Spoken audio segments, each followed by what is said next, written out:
धन्यवाद अध्यक्ष महोदय। माननीय अध्यक्ष जी, आज मैं जल शक्ति मंत्रालय की डिमांड फॉर ग्रांट्स के विरोध करने के लिए खड़ा हूं। कोई विकास के खिलाफ नहीं, बल्कि झूठे दावों, भ्रष्टाचार और जनता के साथ बड़े धोखे के खिलाफ।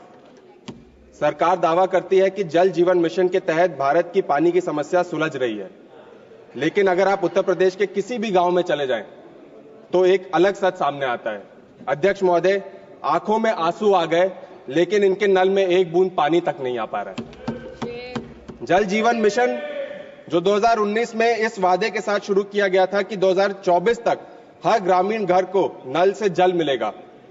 अगर इतना बड़ा मिशन था, मैं सरकार से पूछना चाहता हूं कि 2024-25 में इसके बजट में जो रकम थी 70,000 करोड़ से आधी से भी कम, मात्र 22,000 करोड़ क्यों कर दी गई?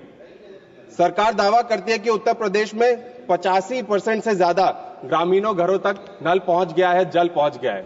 लेकिन अध्यक्ष जी, अगर मैं अपने कौशाम्बी संसदीय क्षेत्र की बात करूं तो मैं माननीय मंत्री जी से अनुरोध करना चाहूंगा कि वो एक दिन मेरे क्षेत्र में आए। मैं खुद उनको लेकर के जाऊंगा और वहां पे पानी की समस्या जो है उनके हालात दिखाऊंगा। ना एक टंकी पूरी तरीके से बनी है, ना पाइपलाइन बिछी है। पाइपलाइन की क्वालिटी इतनी गंदी हो गई है कि पाइपलाइन फटती चली जा रही है, और उससे ऊपर इतने सालों की जो मेहनत चाहे माननीय सांसदों ने की हो या माननीय विधायकों ने की हो, ग्रामीण सड़क बनाने की, उनको खोद दिया गया है। अगर मैं अपने क्षेत्र की बात करूं माननीय अध्यक्ष जी, 1000 से ज्यादा सड़कें खोद दी गई हैं और मात्र 50% से कम सड़क भी आज तक बन नहीं पाई है। सर मैम, 2024-25 में एक जल जीवन मिशन के तहत एक सेंटर और स्टेट का शेयर होता है आधा आधा बजट एलोकेशन का। उत्तर प्रदेश के साथ इतना बड़ा दुर्व्यवहार किया गया, भेदभाव किया गया। सेंटर से 2023-24 में अभी भी 4,000 करोड़ का बकाया है और 2024-25 में अभी भी 6,000 करोड़ का इनका बजट प्राप्त नहीं हुआ है। Standing committee on water resources की रिपोर्ट में कहा गया है कि 3 लाख से ज्यादा सैंपल्स कंटामिनेटेड पाए गए हैं। आर्सेनिक और फ्लोराइड जहर जैसा बन चुका है, लेकिन कोई सुधार नहीं हो रहा है।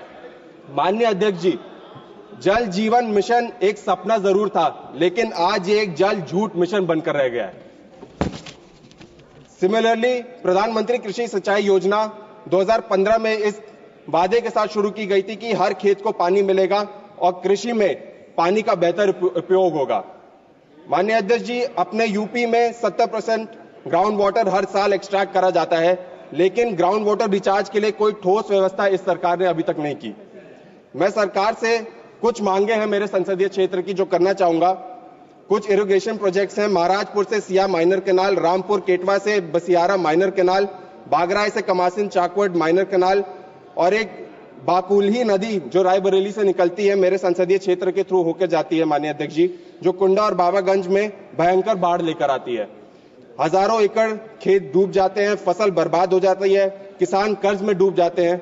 इसका एक प्रॉपर ड्रेनेज सिस्टम बनना चाहिए, मैं सरकार से मांग करूंगा। दूसरा, पूर्वांचल और बुंदेलखंड में अमृत सरोवर योजना में जितने तालाब खोदे गए हैं, आज तक उनमें एक बूंद पानी नहीं है। माननीय अध्यक्ष जी, आखिरी में मैं बस यही कहना चाहूंगा, नमामि गंगे एक सपना और जो इस सरकार ने दिखाया था। 10 साल 20,000 करोड़ और फिर भी राम तेरी गंगा मैली। एक बजट में जो इन्होंने बजट प्रस्ताव रखा पिछले 10 साल का, मैं इस सदन के माध्यम से पूरे देश को यह बताना चाहूंगा